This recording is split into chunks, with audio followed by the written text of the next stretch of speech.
அஸ்ஸலாமு அலைக்கும் வரஹ்மத்துல்லாஹி வபரகாத்துஹு. அன்பான தோழிகளே, சகோதரிகளே, அல்லாஹ்வின் நல்லடியார்களே, பைத்துல் ஹிக்மா அகாடமி பெண்களுக்கான தாவா தளம், கல்வி கற்கும் களம். இன்றைய திக்ர் சுபஹான் அல்லாஹி வபிஹம்திஹி சுபஹான் அல்லாஹில் அஸீம். இந்த திக்ர் முஸ்லிம் அப்படின்ற ஹதீத் கிரந்தத்தில் 2694வது ஹதீதாக பதிவாயிருக்கு. அபு ஹுரைரா ரலியல்லாஹு அன்ஹு அவங்க அறிவிக்கிறாங்க, ரசூலுல்லாஹி ஸல்லல்லாஹு அலைஹி வஸல்லம் அவர்கள் அழகிய 2 வார்த்தைகளை கற்றுக் கொடுக்குறாங்க. மேலும் சொல்கிறாங்க, இந்த வார்த்தைகள் நாவுக்கு மிகவும் எளிமையானவை, மீசான் தராசில் கணக்கக்கூடியவை, அல்லாஹுக்கு மிகவும் பிடித்தமானவை அப்படின்னு கற்றுக் கொடுக்குறாங்க.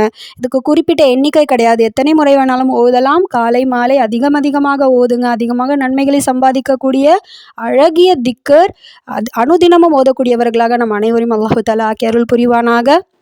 ரப்பனா தக்கபல் மின்னா இன்னக அன்த ஸமீஉல் அலீம் வத்துப் அலைனா இன்னக அன்தத் தவ்வாபுர் ரஹீம்.